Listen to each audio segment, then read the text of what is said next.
सुंदर वन के घने जंगलों का मौसम बदल रहा था। घने काले बादल पूरे वन को घेरे हुए थे।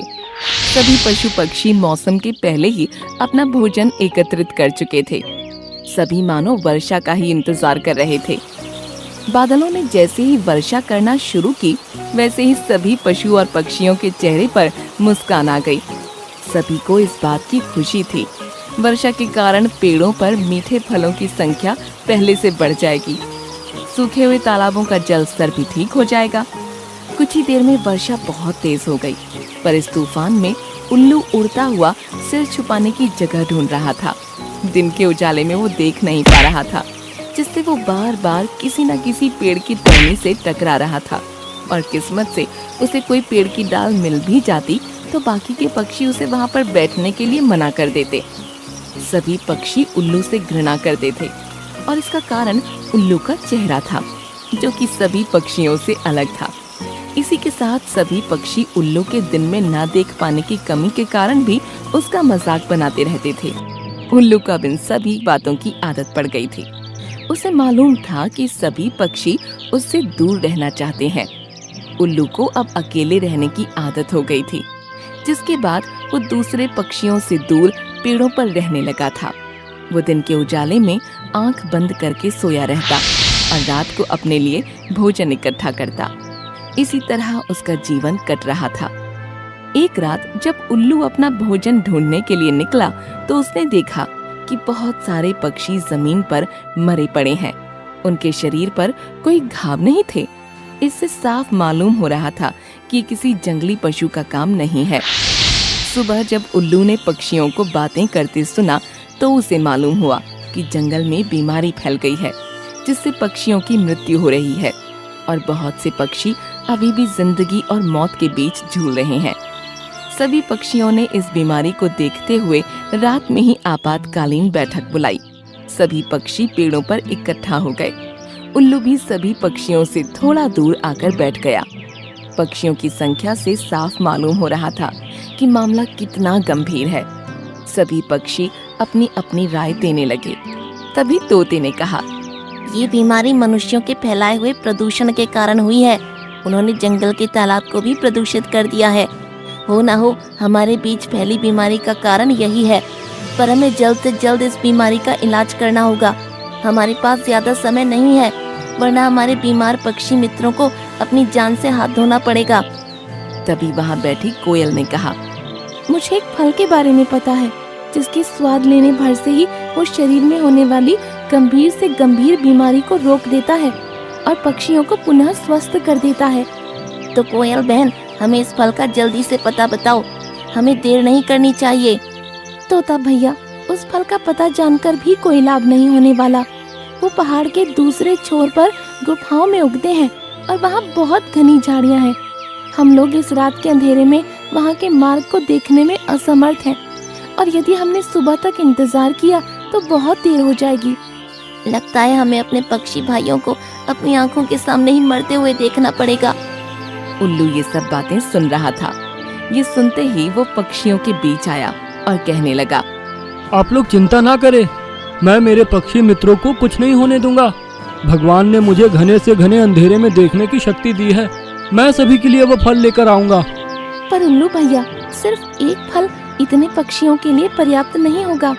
हमें बहुत से फलों की आवश्यकता होगी। तो आप लोग भी मेरे साथ चल सकते हैं। हम लोग एक दूसरे की पूंछ पकड़कर उड़ान भरेंगे और सबसे आगे मैं आपका मार्गदर्शन करूंगा। और सभी उल्लू की बात से सहमति जताते हुए लक्ष्य की ओर बढ़ गए। उल्लू उन्हें जंगली कंटीली पेड़ों की डालियों के बीच से होता हुआ पेड़ तक ले गया। वो ये बात जानता था कि उसकी उड़ने की क्षमता बाकी पक्षियों से बहुत कम है और वो वापस जाने के लिए शारीरिक तौर पर तैयार नहीं है, पर वो अपने पक्षी मित्रों की जान बचाना चाहता था और उसने सभी पक्षियों के साथ वापसी की उड़ान भरी। उड़ते उड़ते सभी पक्षी अपने घर तक पहुंच गए। फलों की मदद से सभी पक्षी फिर से ठीक हो गए, पर इतनी लंबी उड़ान के बाद उल्लू की तबीयत कुछ ठीक नहीं लग रही थी। सभी पक्षी उल्लू के ऋणी हो चुके थे और सभी ने ये तय किया कि अब वो उल्लू को अपने साथ रहने देंगे, उससे कोई भेदभाव नहीं होगा। सभी पक्षी झुंड बनाकर उल्लू के घर उसे धन्यवाद देने पहुंचे, लेकिन उससे पहले उल्लू मर चुका था। ये सब इतनी लंबी उड़ान भरने के कारण हुआ था और इसी बात से सभी पक्षियों को पछतावा हो रहा था। बहुत दिनों पुरानी बात है। एक जंगल के तालाब में 2 मछलियां और एक मेंढक साथ रहा करते थे। मछलियों को अपनी बुद्धि पर बड़ा घमंड था, लेकिन मेंढक अपनी बुद्धि पर कभी घमंड नहीं करता था। फिर भी तीनों आपस में बहुत अच्छे दोस्त थे। तीनों इकट्ठे तालाब में एक साथ घूमा करते और हमेशा साथ रहते। जब भी कोई संकट आता तो तीनों साथ मिलकर लड़ते। एक दिन नदी के किनारे एक मछुआरा जा रहा था। उसने देखा कि तालाब मछलियों से भरा हुआ है।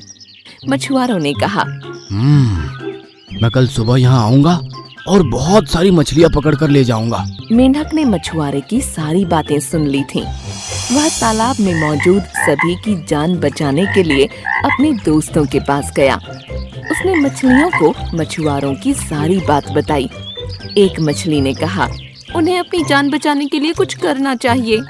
दूसरी मछली कहने लगी, हम मछुआरों के डर से अपने पूर्वजों की जगह छोड़कर नहीं जा सकते हैं। दोनों ने फिर कहा, हमें डरने की जरूरत नहीं है। हमारे पास इतनी बुद्धि है कि हम अपना बचाव कर सकती हैं। मेंढक ने कहा, मुझे पास में मौजूद एक तालाब के बारे में पता है जो इसी तालाब से जुड़ा है। उसने तालाब के अन्य जीवों को भी साथ चलने को कहा, लेकिन कोई भी मेंढक के साथ जाने को तैयार नहीं था, क्योंकि सभी को उन दोनों मछलियों पर भरोसा था कि वो उन सब की जान बचा लेंगी। मेंढक ने कहा, तुम सब मेरे साथ चलो, मछुआरा सुबह तक आ जाएगा। इस पर मछली ने कहा, मुझे तालाब में छिपने की एक जगह पता है। तो दूसरी मछली ने भी कहा, मुझे भी तालाब में छिपने की जगह मालूम है। इस पर मेंढक ने कहा, मछुआरे के पास बड़ा जाल है, तुम उनसे नहीं बच सकते हो। लेकिन मछलियों को अपनी बुद्धि पर बहुत गुमान था। उन्होंने मेंढक की एक न सुनी, लेकिन मेंढक उसी रात अपने साथियों के साथ दूसरे तालाब में चला गया। दोनों मछलियों ने मेंढक का मजाक उड़ाया। अब अगली सुबह मछुआरा अपना जाल लेकर वहां आ पहुंचा। उसने तालाब में जाल डाला। तालाब के सभी जीव अपनी जान बचाने के लिए भागने लगे, लेकिन मछुआरे के पास बड़ा जाल था, जिस कारण कोई भी बचकर नहीं जा सका। जाल में बहुत सारी मछलियां पकड़ी गईं। उन दोनों मछलियों ने भी अपनी जान बचाने की बहुत कोशिश की, लेकिन उन्हें भी मछुआरे ने पकड़ ही लिया।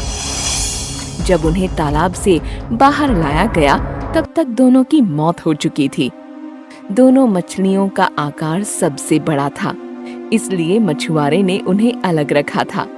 उन्होंने बाकी मछलियों को एक टोकरी में डाला, जबकि उन दोनों मछलियों को कंधे पर उठाकर चला जा रहा था। जब वह दूसरे तालाब के सामने पहुंचा, तो मेंढक की नजर उन दोनों पर पड़ी। उसे अपने मित्रों की यह हालत देख बहुत दुख हुआ। उसने अपने साथी से कहा, काश इन दोनों ने मेरी बात मान ली होती तो आज ये जिंदा होती। तो दोस्तों, इस कहानी से हमें यह समझ आता है कि कभी भी अपनी बुद्धि पर घमंड नहीं करना चाहिए। एक दिन यही घमंड जानलेवा साबित हो सकता है। सागर के अथाह जल में मछलियां, सांप, केकड़े, ऑक्टोपस और समुद्री घोड़े जैसे अनेक प्रकार के जीव रहते थे। उन्हीं जीवों में कई अजीबोगरीब जीव भी थे, जैसे लाल सांप, कांटे वाली मछली, बिजली वाली मछली इत्यादि इत्यादि। इन सब के बीच एक अंगार मछली भी थी। वो मछली क्या, पूरी भड़कती आग ही आग थी। उसे देखते ही सब चौंक जाते थे, क्योंकि पानी के अंदर भी उसके शरीर से लाल पीले रंग की आग निकलती रहती थी। उसे देखकर सभी अक्सर डर भी जाते थे। अंगार मछली जिस तरफ जाती थी, शरीर और मुंह से आग बरसाती। वो सबसे दोस्ती बढ़ाना चाहती थी, लेकिन सभी आग से डर जाते थे। उसके सामने आने से इधर उधर भाग जाते थे। आओ मेरे पास आओ, मैं तुम लोगों से मित्रता करना चाहती हूँ, खेलना चाहती हूँ। मैं किसी को भी नुकसान नहीं पहुँचाऊंगी। छोटी मछली बोली, अरे बाप रे, मैं आग से बहुत डरती हूँ। मैं आग से दोस्ती नहीं कर सकती, आग के साथ खेल भी नहीं सकती। अंगार मछली ने सबको अपनाना चाहा, लेकिन उसकी शारीरिक आग के कारण यह संभव नहीं हो पा रहा था। अंगार मछली दुखी होकर आगे बढ़ गई। उसके रास्ते में एक समुद्री घोड़ा आया और ऑक्टोपस भी आ गया। अंगार मछली ने मुंह से आग निकाली। समुद्री घोड़ा आश्चर्य से देखने लगा। उसने ऐसी मछली कभी नहीं देखी थी। उसे लगा कि कोई जादू हो रहा है। ये आग तो बचपन से ही मेरे शरीर पे जुड़ी हुई है। मैं किसी के ऊपर आग फेंकना नहीं चाहती, लेकिन आग अपने आप ही मुंह से निकल जाती है। आग वाली मछली, मुझसे दूर रहना, मुझसे दूर ही रहना। मैं जल जाऊंगा, जल गया तो घर कैसे जाऊंगा। एक काला केकड़ा अंगार मछली के पास आ गया।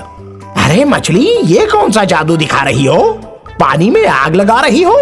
ये जादू तुमने कहां से सीखा? मुझे भी सिखा दो, मैं सबको डराऊंगा, खूब नचाऊंगा।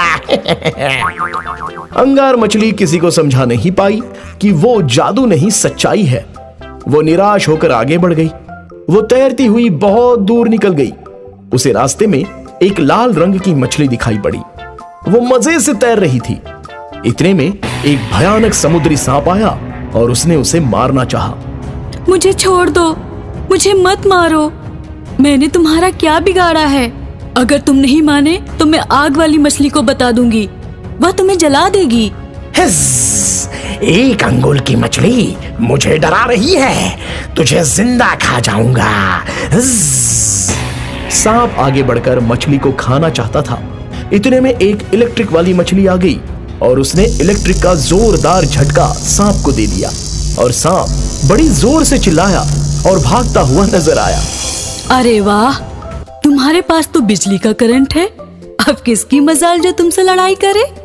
बिजली वाली मछली बोली, तुम भी तो आग का एक जीता जागता गोला हो, तुम्हें कोई छूने की हिम्मत भी नहीं करेगा। एक बात बताओ, क्या यह आग हमेशा तुम्हारे साथ रहती है? हाँ, जब देखो मैं जलती हुई ही मिलूंगी। मेरा कोई साथी भी नहीं है। क्या तुम मेरी दोस्त बनना पसंद करोगी? बिजली वाली मछली बोली, जरूर, मैं अभी इसी वक्त तुमको अपना दोस्त बना रही हूँ। अंगार मछली बोली, बहुत बहुत शुक्रिया बिजली वाली मछली। एक बात मेरे समझ में नहीं आती कि मेरे शरीर में जलने वाली यह आग कब बुझेगी। भगवान हर किसी की पुकार सुनते हैं। यह आग भी एक ना एक दिन बुझ जाएगी। हमें एक काम करना है, क्यों ना हम दोनों मिलकर सभी जीव जंतुओं से प्यार से पेश आएं और उन्हें हर मुसीबत से बचाएं। हमारे सागर की दुनिया में कोई किसी पर अन्याय ना कर पाए, इसका हमें पूरा ध्यान रखना है। सबकी रक्षा भी करनी है। मेरी प्यारी दोस्त, मैं भी यही चाहती हूँ। अपने लिए तो सभी जीते हैं, और जो औरों के लिए जिए, औरों की सेवा करे, उनकी सुरक्षा का ध्यान रखे, उसका जीवन सचमुच सार्थक है। सागर में जब कहीं कोई मुसीबत में फंस जाता या अत्याचार का शिकार होता तो ये दोनों मछलियां उनकी मदद के लिए पहुंच जाती थी। अंगार मछली अपनी इस आग से परेशान हो चुकी थी। हर वक्त उसका शरीर आग का गोला बना रहता था। वो सबकी मदद करती थी, सबकी रक्षा करती थी। वो बहुत ही दुखी होकर पानी में तैर रही थी। उसने एक जलपरी को देखा। एक व्हेल मछली जलपरी को पकड़ने आ रही थी और जलपरी उससे दूर जा रही थी। अंगार मछली को जलपरी पर दया आ गई और उसने व्हेल मछली के सामने जाकर आग उगलना शुरू कर दिया। एक मछली के मुंह से इतनी सारी आग देखकर व्हेल की सिट्टी पिट्टी गुम हो गई। व्हेल जलपरी का पीछा छोड़कर भाग गई। जलपरी अंगार मछली के करीब आ गई। जलपरी बोली, अरे वाह, तुम्हारे पास तो आग का गोला है। इतनी बड़ी व्हेल को भगा दिया। अंगार मछली बोली, जलपरी जी, मैं इसी आग से परेशान हूँ। यह हमेशा मेरे साथ रहती है। जलपरी बोली, इसीलिए तुम सबकी रक्षा कर पाती हो। तुम सचमुच सबकी रक्षक हो। ठीक है, अगर तुम चाहती हो तो यह आग तुमसे दूर हो जाएगी, लेकिन जब तुम्हें किसी की रक्षा करनी होगी तो ये वापस आ जाएगी। उसी क्षण अंगार मछली की आग गायब हो गई और वो एक साधारण मछली बन गई। उसने जलपरी को बहुत बहुत धन्यवाद दिया। अंगार मछली आगे बढ़ गई और अचानक उसके सामने वही व्हेल मछली आ गई। व्हेल ने जैसे ही अंगार मछली को खाने के लिए मुंह खोला, इतने में अंगार मछली के मुंह से आग निकली और एक बहुत बड़ा आग का गोला। व्हेल डर के मारे पागल हो गई और भागने लगी। अरे भगवान बचाए इन मछलियों से, जिसे देखो वही आग का गोला बन जाती है, जलाने के लिए आ जाती है, आग लग जाएगी। अरे भागो रे भागो, भागो रे। व्हेल भागने लगी और अंगार मछली हंसने लगी।